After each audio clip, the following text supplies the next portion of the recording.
ní Iseju Aaya ní ìròyìn. Ìròyìn ní Iseju Aaya. Ìkànnì jígí alára 24. Ó tún ti yá òwe jájọ gbọ́. Lóní ṣókí la mú àwọn ìròyìn yìí wá. Ìròyìn ní Iseju Aaya. Ẹ kú dédé àsìkò yìí o, ẹ sì kú bójú ọjọ́ ṣe rí.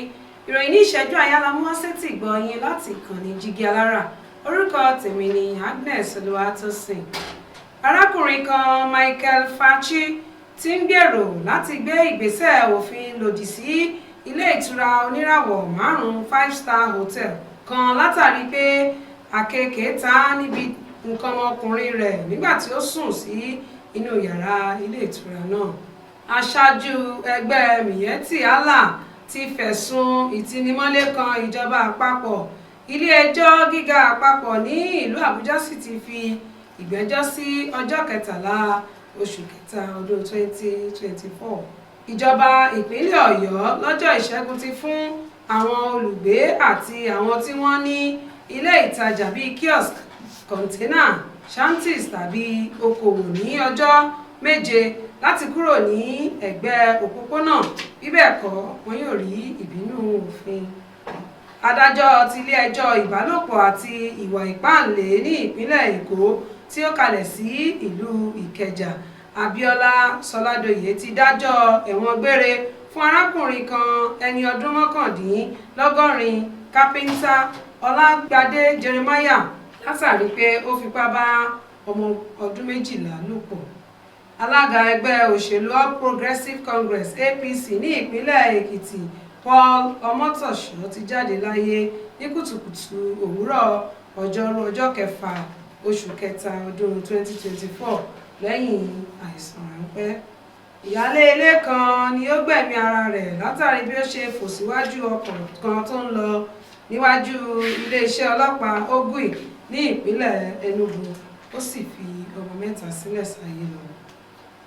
Ilé-ẹjọ́ gíga àpapọ̀ ti ìpínlẹ̀ Kano lọ́jọ́ Ìṣẹ́gun dájọ́ pé àjọ Kano Public Complaint and Anti-Corruption Commission kò ní agbára láti ṣe ìwádìí gómìnà náà ti ìpínlẹ̀ náà Abdullahi Ganduje lórí fídíò gbígba àbẹ̀tẹ́lẹ̀ dọ́là.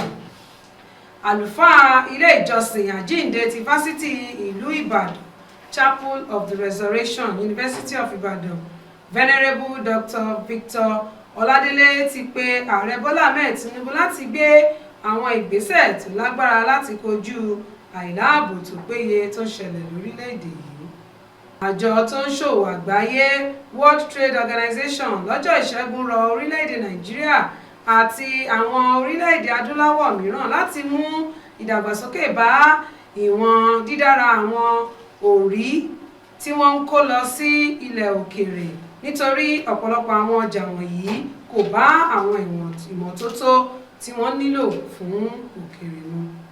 Ẹgbẹ́ àwọn iléeṣẹ́ àṣelọ́pọ̀ lórílẹ̀‐èdè Nàìjíríà ti sọ pé 767 iléeṣẹ́ àṣelọ́pọ̀ ni ó wà ní títìpa tí 335 wà nínú ìbànújẹ́ ní ọdún 2023 látàrí bí owó ṣíṣẹ́ ṣe dà. Àwọn alákòóso ilé ẹ̀kọ́ polytechnic àpapọ̀ ti Ìlaró ní ìpínlẹ̀ Ògùn ti sọ pé àwọn ti kọ̀wé gbélé ẹ̀ fún akẹ́kọ̀ọ́bìnrin kan Susan Ìṣóyò tí àwọn òṣìṣẹ́ àjọ tó ń gbógun ti gbígbé oògùn olóró ilẹ̀ Nàìjíríà mú ní oṣù kẹrin ọdún 2023. Àjọ tó ń rí sí ọ̀rọ̀ ìrìnnà ní ìpínlẹ̀ Èkó ti sọ pé wọ́n mú àwọn afurasí jàǹdùkú 19 tí wọ́n ń hu ìwà alọ́nilọ́wọ́gbà fún àwọn ọmọ ìlú ní ìpínlẹ̀ náà. Àwọn olùfẹ̀hónúhàn lábẹ́ àkóso àwọn ọmọ aláfiyèsí ìpínlẹ̀ Edo ní orílẹ̀-èdè yìí ní ọjọ́ Ìṣẹ́gun ṣe ìdènà sí ọ̀nà Jàtú lójú ọ̀nà Benin sí Àwùchí látàrí ipò búburú tí ọ̀nà àpapọ̀ náà wà. Ṣèbí wọ́n ní ebi kì í wọnú kọ́rọ̀ míì tún wọ̀, àwọn olóyìnbó sì máa ní a hungry man is an angry one. A ò lè ronú dáadáa, a ò lè nífẹ̀ẹ́ dáadáa, a ò lè sùn dáadáa bí a kò bá jẹun dáadáa. Àwọn ọmọ orílẹ̀-èdè Nàìjíríà ń bínú sí àwọn ìjọba wa ní gbogbo ìpele. àwọn akẹgbẹ́ àti olólùfẹ́ gbajúmọ̀ òṣèré nì Quadri Oyèbámijí tí ọ̀pọ̀ mọ̀ sí Sisi Quadri ń sọ ìrírí wọn àti ohun tí wọn kò ní lè gbàgbé nípa olóògbé náà. Ìjọba orílẹ̀-èdè Nàìjíríà ti sọ pé irọ́ pátápátá ni ìròyìn kan tó ní ìjọba United Arab Emirates ti gbẹ́sẹ̀ kúrò lórí òfin tó fi de àwọn ọmọ Nàìjíríà nínú ìwé ìrìnnà sí orílẹ̀-èdè wọn. Ìjọba orílẹ̀-èdè Haiti ti kéde kónílégbélé oníwákàtí 72 lẹ́yìn tí àwọn agbébọn ya wọ ọgbà ẹ̀wọ̀n Port-au-Prince tí rògbòdìyàn sì bẹ́ sílẹ̀. Èèyàn 12 ló pàdánù ẹ̀mí wọn tí ẹlẹ́wọ̀n tó lé ní 4,000 fẹsẹ̀ fẹ́ kúrò lọ́gbà ẹ̀wọ̀n náà. Ìjọba ìpínlẹ̀ Taraba Agu Kefas ti fọwọ́ sí yíyan àwọn olórí ẹgbẹ́ kẹta méjì fún ẹ̀yà Chamba àti Jokun ní ìlú Takun, orí ilé-iṣẹ́ ìjọba ìbílẹ̀ Takun. Igbákejì ààrẹ Kashim Shettima lọ́jọ́ Ìṣẹ́gun kéde gbígbé àwọn ilé ìtajà 100 200 tí wọ́n ṣẹ̀ṣẹ̀ tún ṣe fún lílò fún àwọn oníṣòwò 400 400 ní ọjà gbajúmọ̀ aṣẹ́rò àdìrẹ ní ìpínlẹ̀ Abẹ́òkúta.